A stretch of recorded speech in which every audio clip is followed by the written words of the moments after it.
by our Digi and Game Center partners, which are JAMK University of Applied Sciences, Business Development Services of Jyväskylä, Fingersoft, DeskMe, Seltimil, Keski-Suomen Konttori.Piste, and Game Makers of Finland. Now, hands up who's here for the very first time. There are some people. So yeah, just for practical info, we will be having a program, kind of fireside chat type of thing going on for the first hour, and after that it's like free mingling. There's snacks, there's toilets in the lobby, and basically whatever interest and questions you have about the game industry. Here are students, here are teachers, here are entrepreneurs, professionals in our community, so make the most out of it. And also, becoming an Expa member is a big thing. So, Paul, if you will, let's showcase our amazing new website. So, Expa.fi, you can see about what's going on in the game industry scene of Central Finland. And on this website, you can also become a member of Expa, join our Slack. It's like online community of over 400 professionals all over Finland. So if you're starting a project, looking for a job, finding anything interesting, I really recommend to join, because you can find all kinds of stuff there. And do I have anything else? Yes, ExpaJKL, our biggest event of the year, is coming up on 15th of November. So the early bird tickets are out right now. I really recommend getting those. We have really good speakers coming up, and amazing program with the demo and like demo corner, and also like after party, and it's a very intimate, nice game industry event where you get to meet top professionals and peers alike. So yeah, 51 days to go. So I recommend you check that out as well. You can find more information from our website expa.fi or at exmasjkl.com. Now we can get on to today's program. So yeah, today we're all about indie development, and joining us is the founder of Hanki Games, Niko Autio. Welcome. Hello. Woo! That's right. And due to a little bit of communications hiccup, we weren't able to get Niko on site, but luckily we have this online meetup culture that we are able to do stuff on site, online, hybrid, whatever. And yes, everything we do right now is being streamed, so you can also go to Twitch and search for ExpaJKL, and over there you can find the chat. So if you want to ask any questions during this talk, just write them down in the chat and I will pick them up. But also later on in the talk we can start getting questions from the audience. We have the Catchbox microphone just for that, and we will be engaging you as well. But perhaps just before we go into the main topic, we introduce the main topic. So obviously Hanki Games has made a really big indie hit called Sledders, which is like the #1 sledding game out there. So let's watch the trailer really quickly before we begin. Paul, can we get the trailer?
Well, that's worth applause. So please.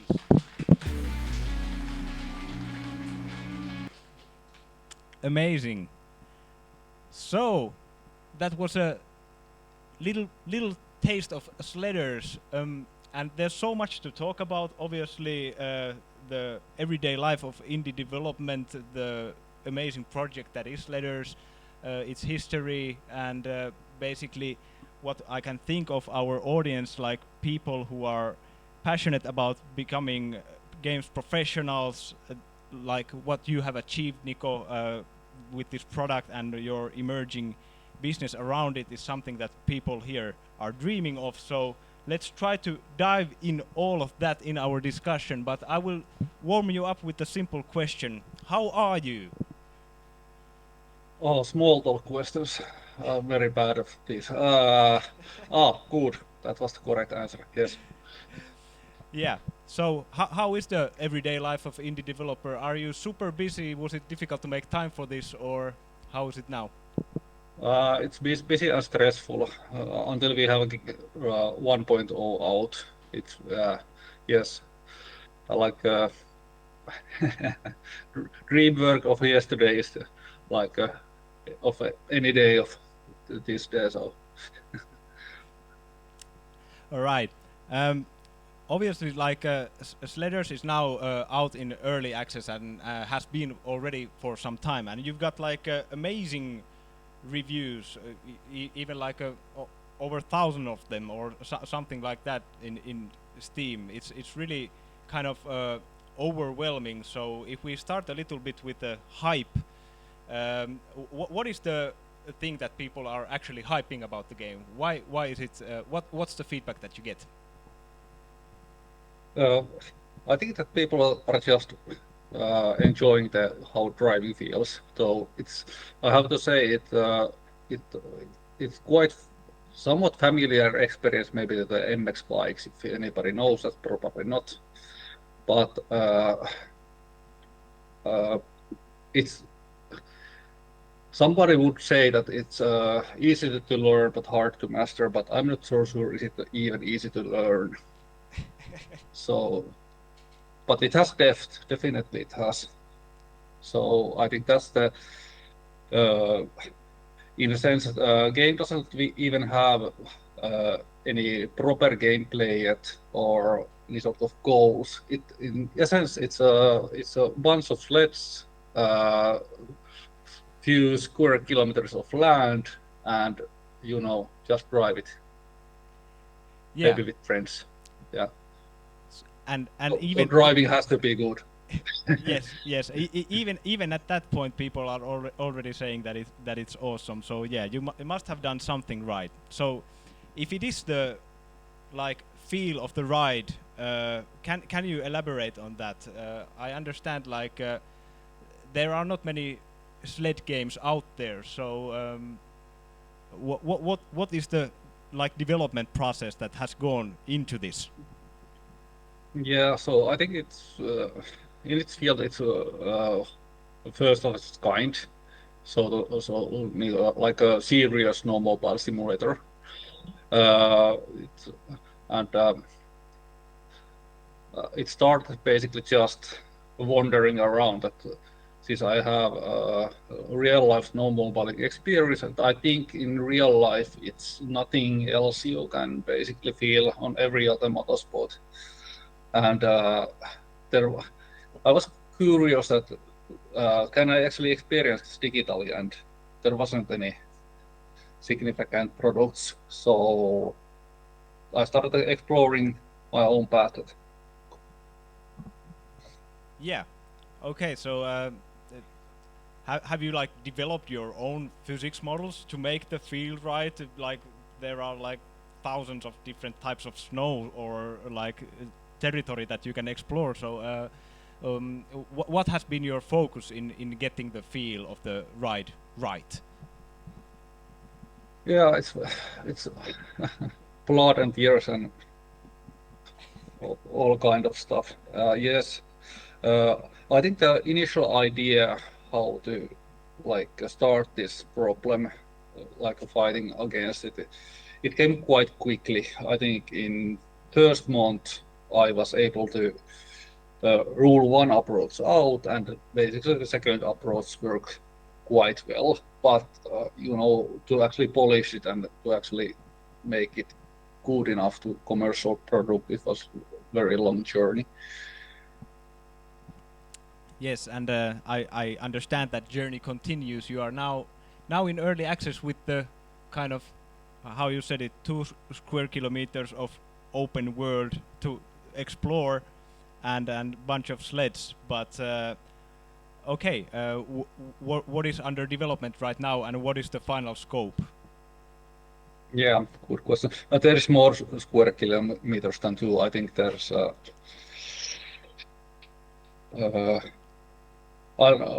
closer to 100 in total. Right. So we're really talking about an open world. Yeah. Yeah, but in scope right now, we are basically finishing our soft snow model. So the feel will be, I think, much better than its product which is out right now. But we are very happy with the current results. Then I'm visiting to the this trail riding physics, which is essentially just a classical car game physics, a little bit tuned, but basically the second driving game on the side. Try to make that a little bit better. And what then? We have sad truth is that we don't have still we don't know for exactly what is the end goal precisely. We were like talking again some design meetings today with publisher and stuff, and yeah, idea is that we try to add some very minimal gameplay features to make it a little bit, add tutorial and then have some sort of broad goals and side things to do, but it will be minimal. All right.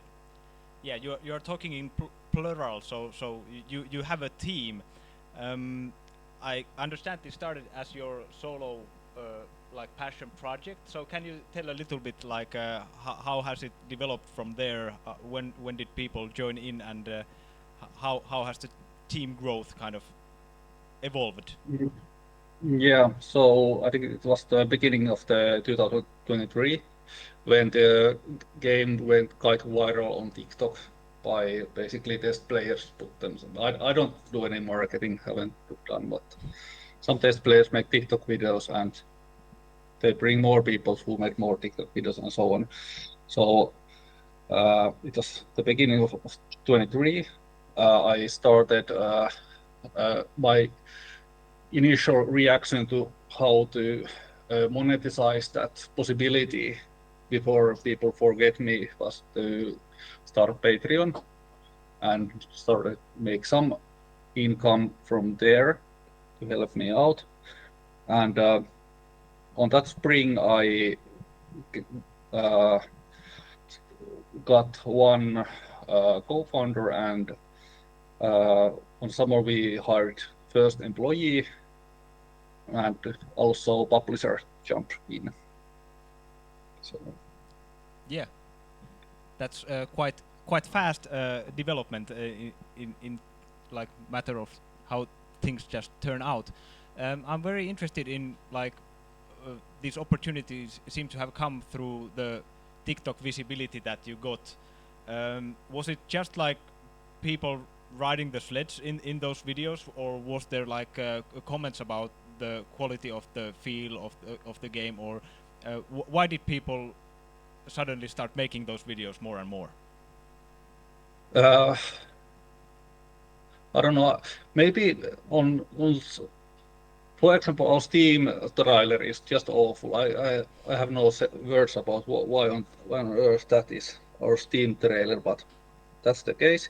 But I think on those early TikTok videos, they could actually show quite believable sled driving, I think, and on digital form, that's something which people haven't able to get anywhere. So it was like natural reaction to that I wasn't only person in the planet who was actually really wanting the sled game. Yeah. So yeah, basically it's about hitting that right niche that people have been hungry for, and then just kind of getting the message out there through random virality because people just enjoy it. Yeah. That's a great story, and I must ask you, like obviously you opened up that like riding the sled is your personal passion in addition to game development. So did you think about this as a business opportunity that you are now making this niche game for those who are hungry for it, or was it just for yourself in the beginning? For my own good from the beginning. I have making different kind of hobby projects for a long time, but I think was I was previously doing some sort of war game, tactical shooter stuff, and but I was a little bit worn out of it, and I think I was like taking a pause from that just to get my brains to different direction and write this one. And I think this was the maybe on next spring or beginning of the 2020 was wondering, okay, that I have these two projects, which should I prioritize just because, you know, hobbyists need to do something, and starting new projects is bad idea, which one I should continue. And at the combination of this Ukraine thing, I wasn't, you know, war things are very exciting and fun and everything as long as they are like in virtual worlds and screens only. But you know, if they're a little bit too close to you, the reality, it's not fun anymore. And obviously, I knew that I had this exhaustive feeling that I have so much, even though that the game, I think it could be good, but the competition is just another level. And this another one, I think that this was just so much lower bar to make something that, you know, somebody actually could be interested about. Yeah. Well, basically, it's not only bouncing game ideas, but it's also like comparing two very different markets. One is very red ocean, and the other one seemed quite blue. So in that sense, like a wise business decision, even if it wasn't a business decision. I think I'm already seeing some questions from the audience, so I'm happy to engage. So can we also get the Catchbox microphone? Just a second, technical hiccup.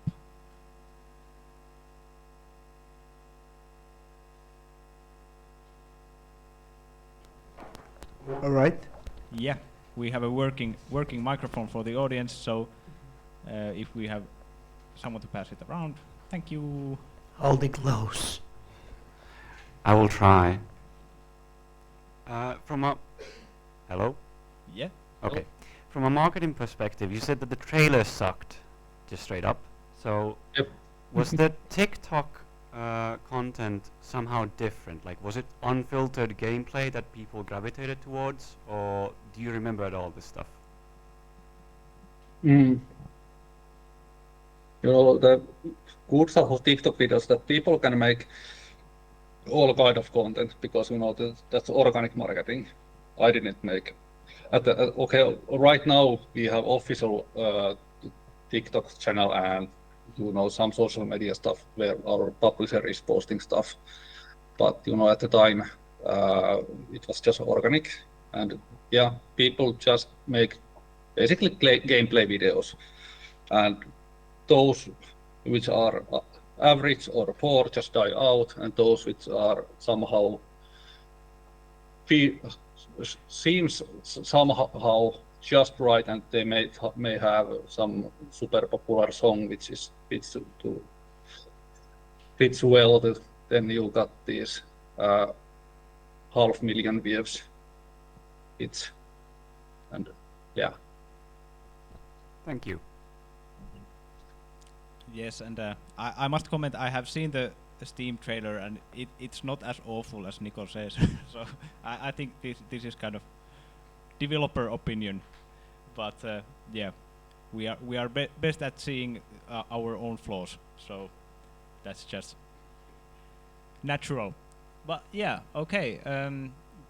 So then, basically, it's funny to have this discussion because you're saying a lot of stuff that I often advise, like gaming students not to do. Like it's better to kind of benchmark the market and not just do your own game idea and so on. But sometimes it can also turn out this way, so that your idea is actually something that people are really hungry for.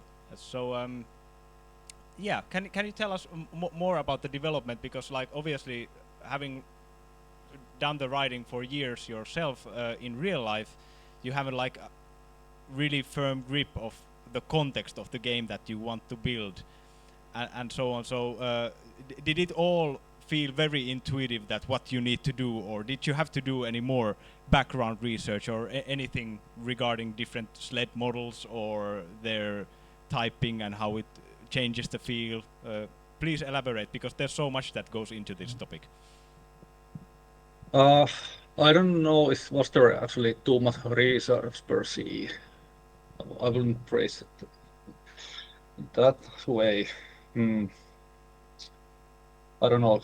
You gave a quite open question if you skip the research part. So can you give us any other helpers? Yeah, well, basically just like your thought process into like getting into the development. Was it clear to you, like from the get-go, that what you need to do to get this make the feel right and so on? Was it intuition, or did you actually write out a game design document and think about what you need to do? Yeah, definitely not game design document. Of course, that if you start just making some mechanic, you can end up situation where we are right now, that even years have passed and we still kind of don't know what the game should be. You know, the classical gameplay stuff. So that's the danger. Good side is that you can at least some level succeed without it. So pick your poison. But yeah, intuition or not.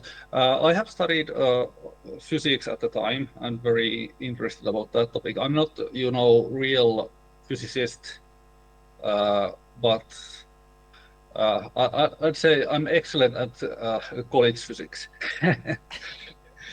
So I think that gives some approaches that you can, like, it's not intuition, but doing certain things right, so to speak. So, for example,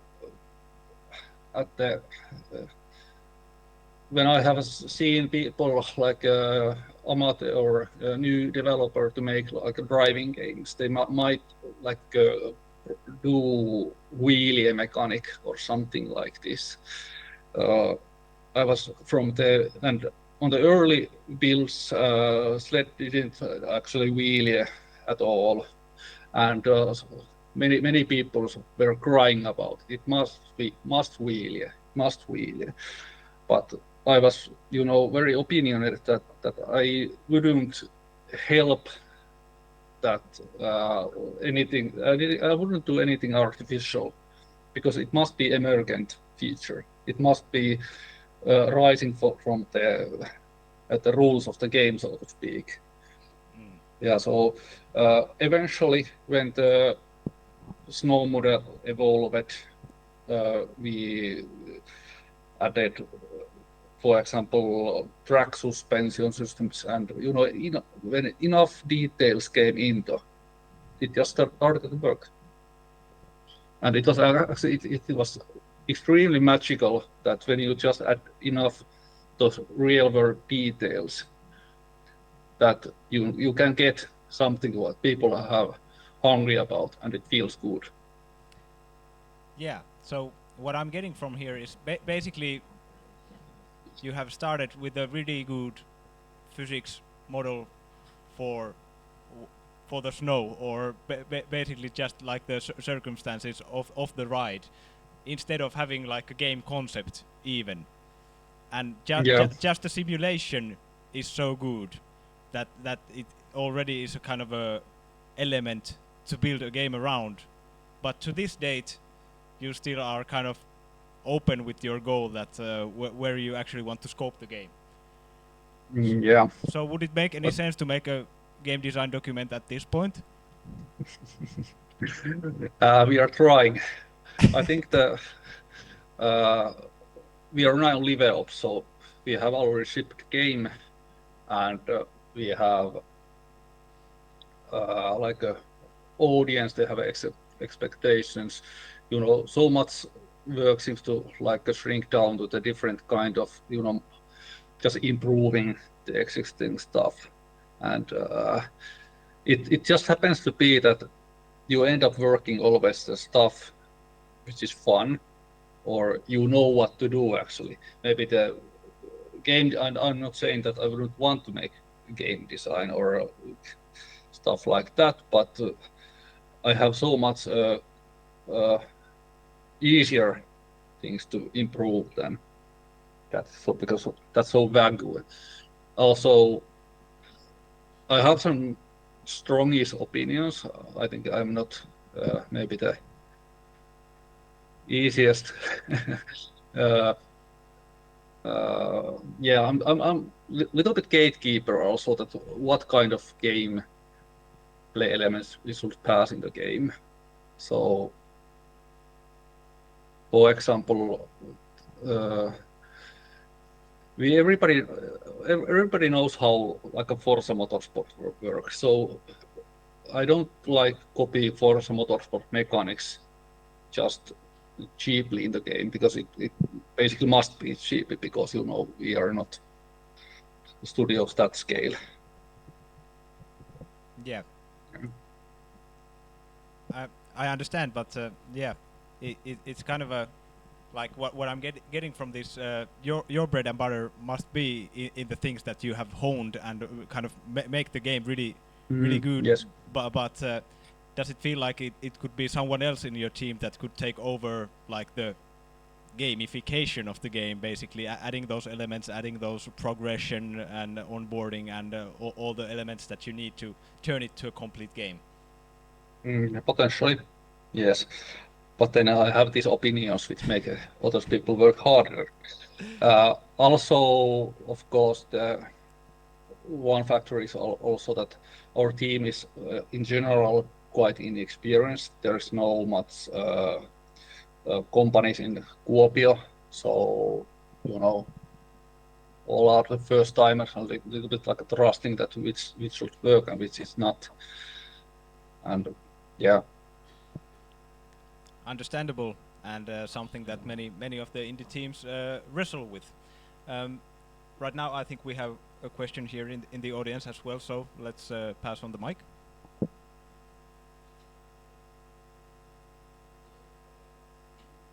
Can we get the catchbox voice? Paul, catchbox voice levels. Test. Hello? Test? Yes. Test. Okay.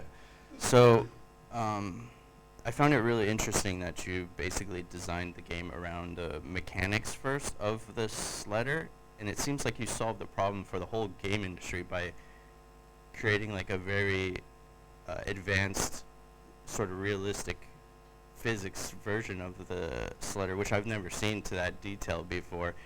And so, have you ever thought, like, perhaps, or has any companies come to you to like lease that physics sort of model from this letter to apply to other games, and is that like something you'd be interested in doing with your company, instead of like selling the company? Yeah.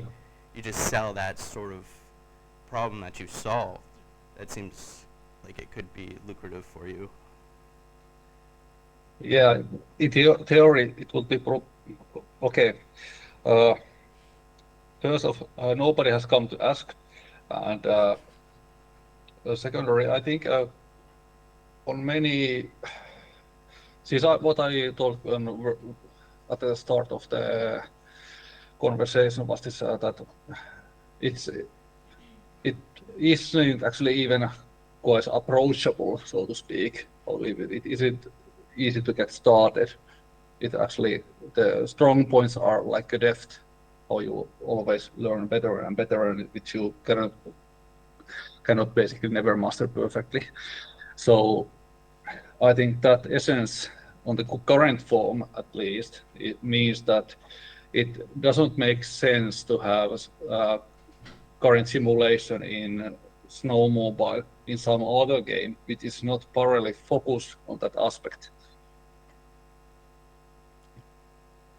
And it's hard to say could it be converted to some more arcade feel, but yeah, not sure do game companies actually do this very much, like lease mechanics of other games. I think the good example would be like a BeamNG. There's a lot of talk that okay, these like soft body core physics would be in a standard on every game in a GTA 6 or so, but for some reason that doesn't happen, and likely it's also that nobody is asking from them.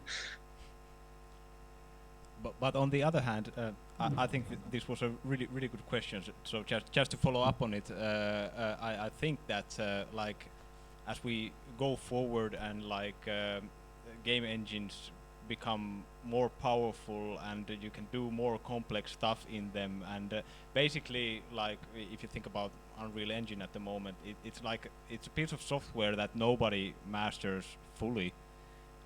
You can. There are specialists who do different things with it, and so on, and like for example, developing.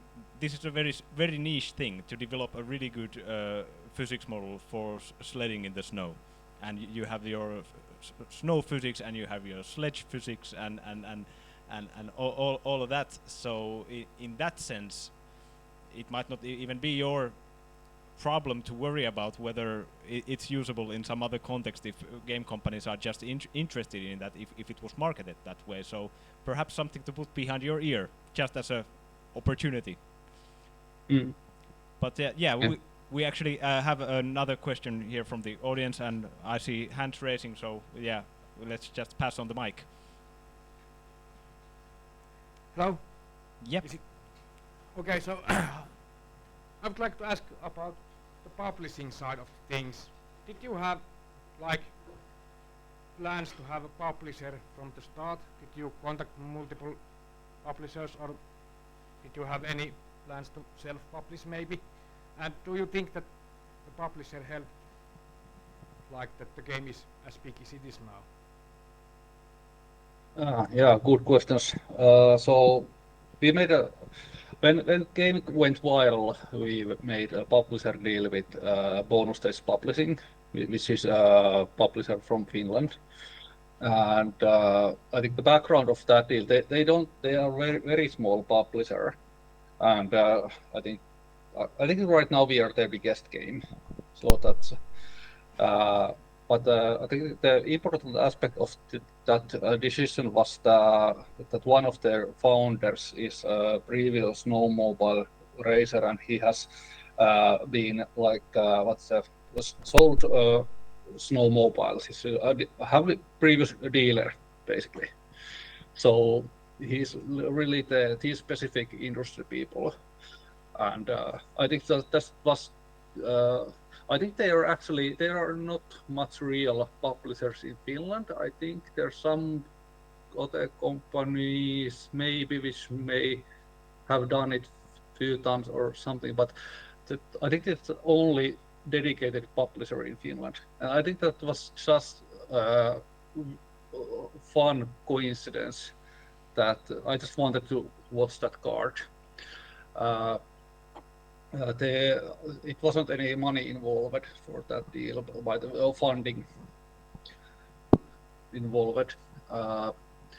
Also, background is that before the game went viral, at some point I tried to get funding for it, and I talked to a bunch of publishers, but at the time nobody was interested. But I had chat with few of them, and but after it went viral, I didn't go back to them. So yeah, many. And are they helping? So I think this is not maybe the best case study. How much they have helped us, because I think they have helped us for a lot of things which are not typically on publishers. What they typically work with. For example, all kind of help calls with hiring people, and how to run company in Finland 101. Little bit like sometimes even a little bit accountant, like consulting, and also they have done audio recordings with the real snow mobiles, like just one founder just install both bunch of microphones and install all the mics in this sled, and went to drive around, and hopefully we get much better engineer sounds to the 1.0, not the I don't know how many publishers are just, okay, I do some field recording for you. Yeah. So yeah, and of course typical marketing stuff, but I just social media stuff and community management, and publishing stuff is boring. But they do that as well. They're doing something. Yeah, I think also in this case, kind of the niche of the game, like happened to push the buttons of these people who happen to be publishers, and that turned out as a benefit. But yeah, it's great that like you are working with a partner who is actually flexible and ready to review your situation as it is, and if you need like hands on deck in how to run a company, or like process development or whatever, that someone's there to spar you and help you succeed. So that's just like a fruitful partnership. Sounds like it. Yeah, exactly. Was there another question as well? Can we get the Paul? Yep. Hello? All good. Yes. I had a little bit, well, almost the same question, but I was wondering about, before you had Hanki Games and it was just you doing this, did you think about just self-publishing the game on Steam, or was there always like a plan to get like a company around it, or publisher? Yeah, I think now you're asking some hard questions. So what was in my head at that time, and I'm not so sure about how, because partially it was still just hobby project. Okay, at some point I was like talking with different people from it on the game industry, like other publishers and stuff. But yeah, I think that I was just went day by day, so to speak, and improved it, and hadn't a specific plan what would be like the end goal of the project. But just this- move on. Moving forward, focusing on that. Yeah. Just to get some context, this was at the time when you have been like working in IT like mainly, and then just doing this as a hobby. So yeah, it's not like you're running your own company and just thinking day by day. Yeah. Yes, exactly. This was developed from the spare time for a long time. And then we have more questions from the audience, so let's just pass the mic over there. Tässä oli lähempänä eikä? Yes. Thanks. Morjesta, kuuluuko? Moro. Yes. Yes, so since you've been saying that the questions have been hard, here's a bit easier one. Since you've been quite focused on the technical side of things, what kind of pipelines are you using, and could you spare a few details about like how you build stuff, or do you have some procedural stuff or such?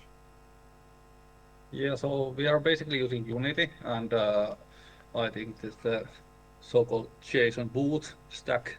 So microverse and microsplat. So this volumetric snow we have, it is basically based on the microsplat. It's just a side feature of that asset, and though it's heavily modified because as is it doesn't work for us so well, but we still suffer from a lot of bugs of it. Yeah, microverse is like this. So microsplat is shader for the terrain, and it do visual snow deformation. How do we actually pass that, or how do we actually interact physically with deformed snow? It's a different story, but yeah, visuals. Microverse is like this word building plugin, which allows you to use, for example, terrain stamps, put them all around, but do that in a non-destructive way. So you can place like a mountain stamp somewhere and few mountains again to the terrain, and then move those around later, and also do all roads and procedural foresting and such. So that's the word building side. Any other details you wanna hear? Do you maybe about modeling or such? Do you use Blender or some maybe others? Yeah, Blender. The first models of which came to us were made of early fans of the game, and those were. And later on, we have actually like hired them for not in-house full time, but on project based. They have continued building those. Yeah. Anything else? Yeah. Then there were more questions from the audience in the back row. It's a throwable mic. Right. So Sledders is in early access right now on Steam. So I have a question related to publishing. Was it the MVP that you published, or how deep into the development were you when you decided that, okay, it's good enough now, we can publish it on Steam? Okay, this is sort of easy question, because nobody's interested about snowmobiles in summer. So I think some people always say that, okay, so people are, I think you are selling good on summer because people cannot drive real snowmobiles on summer, but no, that's not the case. Nobody is thinking about any winter stuff on summers. So that was actually, because we have this Patreon background, we actually were quite prepared for it, because we saw this trend on there, and so if you wanna publish winter game,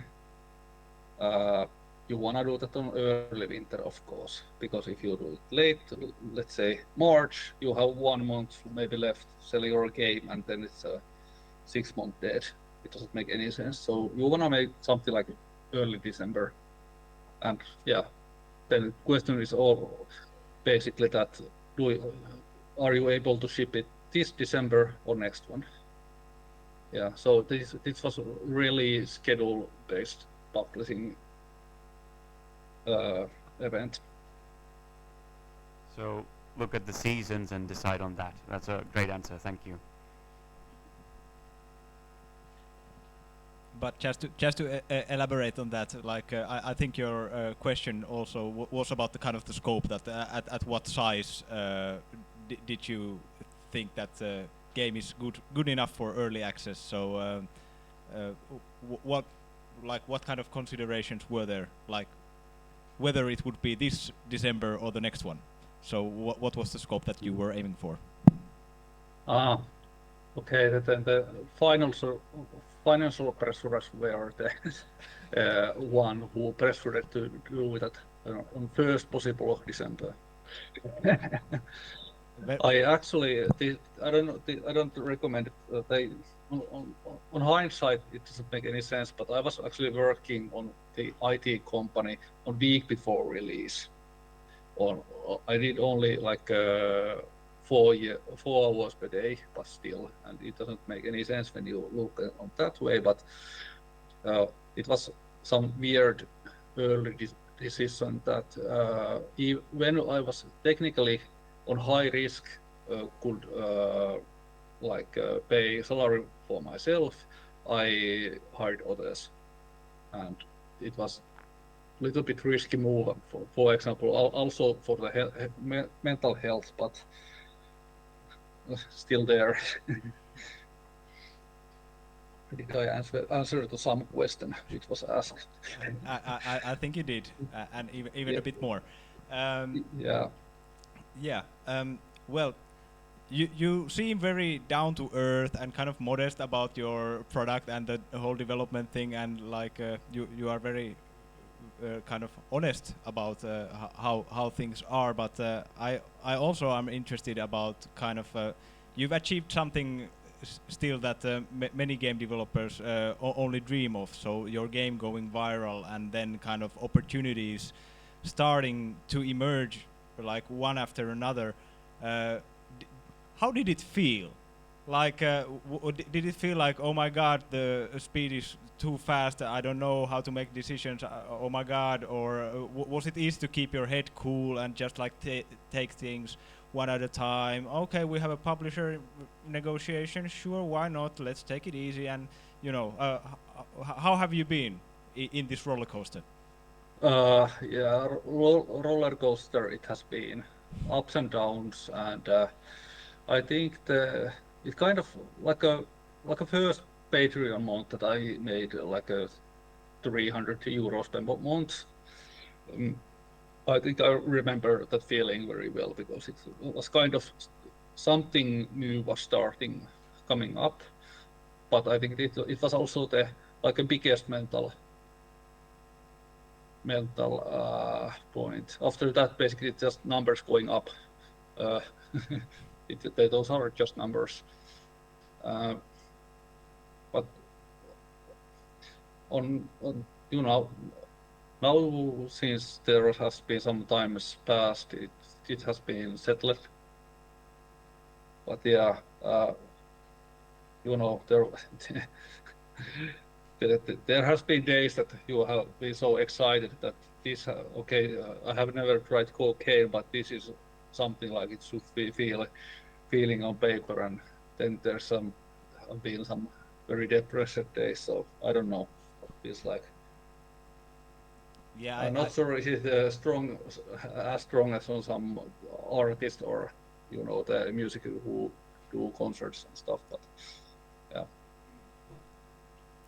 But yeah, sounds like that you are taking it quite cold-headed and easy, even though like definitely can imagine that it sparks feelings all around. Yeah, biggest feelings were definitely on that era when went was like there was an that I was starting to understand that this actually may end up something else than just hobby project to be burned later. So I think that era was the turning point. strongest one. Yes. Yeah, easy to understand. It's very interesting and kind of good to hear you reflect on that because, well, it can also be that you get kind of blinded by the success and then you don't know really how to keep things in scale and what is a sensible way to scale and so on. But yeah, is the hype still going up, or have you now like a stable size community in the early access waiting you to go forward, or are you still getting bigger and bigger numbers every day? Good question. We are not getting like we are not like things are fine, let's say. So on summer sales went pretty low, and you know it was even though you know that okay this should be temporal, but it's still you feel this stress about it. But now it's a little bit more relaxed feeling. That even though we didn't have actually our last batch has been like on spring, so it was long time ago. But even long time before last update, our sales are now growing again because summer is over and yeah, winter is coming closer, and we are again like doing a small profit, but still it's very relaxing feeling that okay, your daily income covers your daily costs, so there's nothing to worry about on that side. Yeah, that's really good to hear. And how those numbers it then reacts when we release something or 1.0 when plan is go to console. We'll see. Hope is of course that consoles do like quite significant amount of sales. That's what we all hope. Have you thought about like strategies now that you've had this like virality? I believe you have like a quite like tight network of or community around the game through the Patreon, through early access and so on. So have you strategized how to make use of this keen community in your marketing? No, but our publisher is thinking about it, so I don't have to. Best answer. Tell them my regards. Cool. Yeah. Today we have meetings, and he was literally talking about this, and I don't remember anything. Yeah, I imagine you have better stuff to talk or think about, but yeah.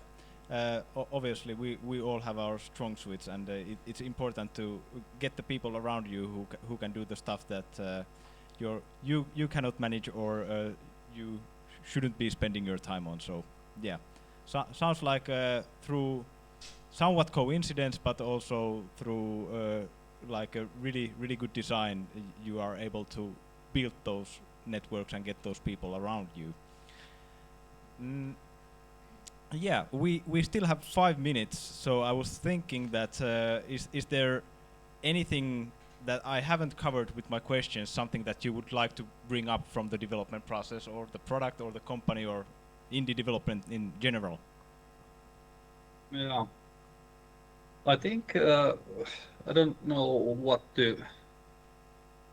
Yeah, I think this is a project has been somewhat weird counter example what like a successful product should be, and for example nowadays when Ubisoft is a high decline, and even though those games are like perfect on paper, but still like for example I just noticed that Crew Motorsport, which has been released like on spring quite long ago, we have almost same amount of reviews on Steam than then. So I don't know. So even though it can feel quite overwhelming to compete this big, huge Goliaths, if people are still interested about like other approaches, whatever those will be. Yeah. Yeah. So basically, you are saying that like bring something new to the game, and you have your niche. Yeah, exactly. Yeah. Yeah. And I think also when you talked about like those game documents and know your target audience and stuff, I think it's very important, or I think it's easier still to make games like for yourself if you are honestly like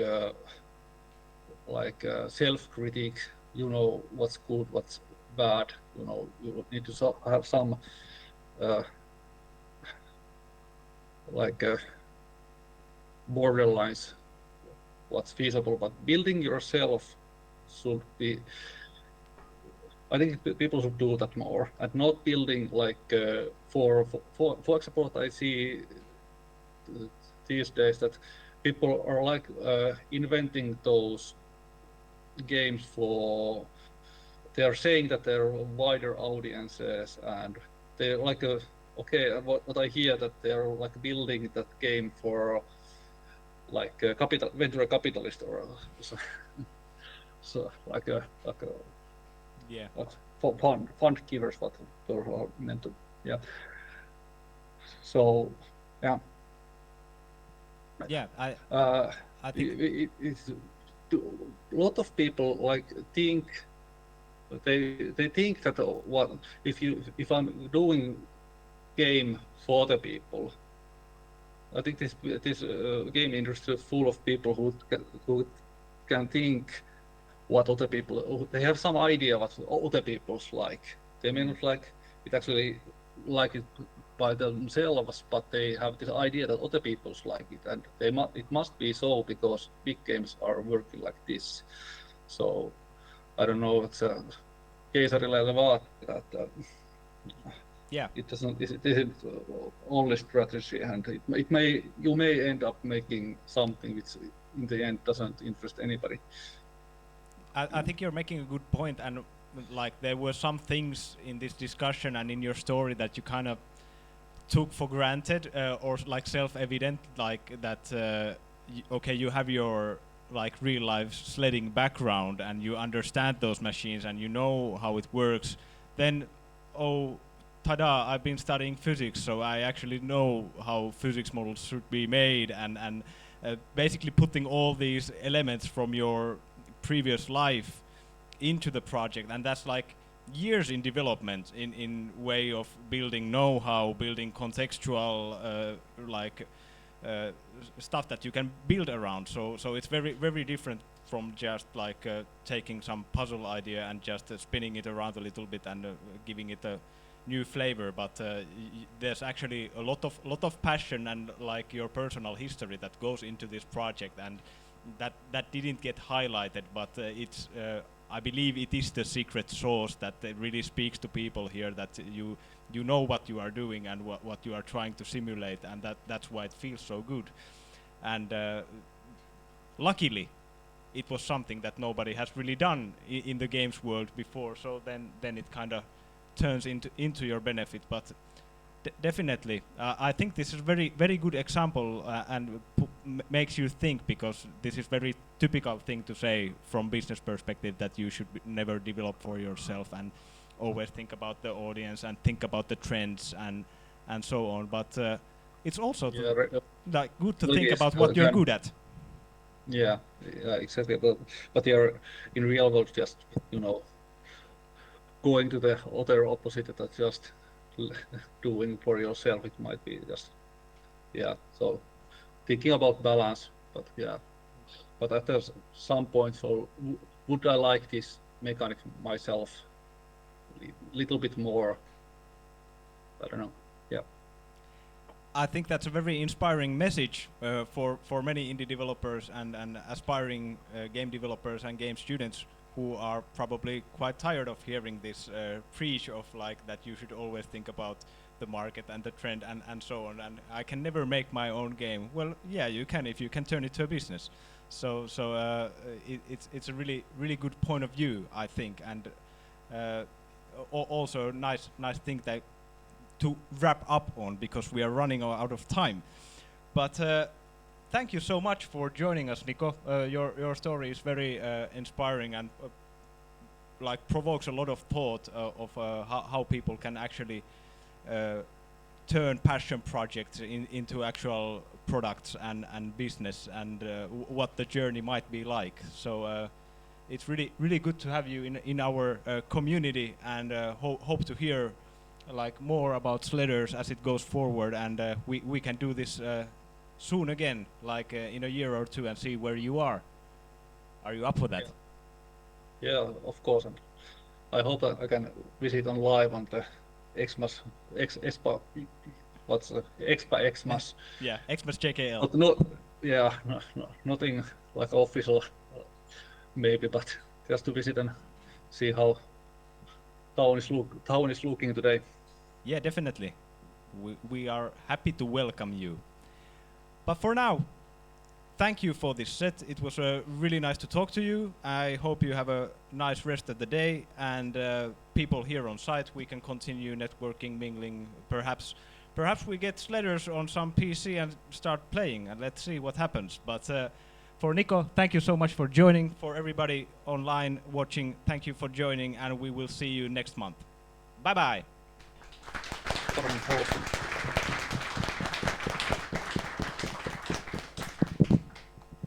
All right, that's the official part. But yeah.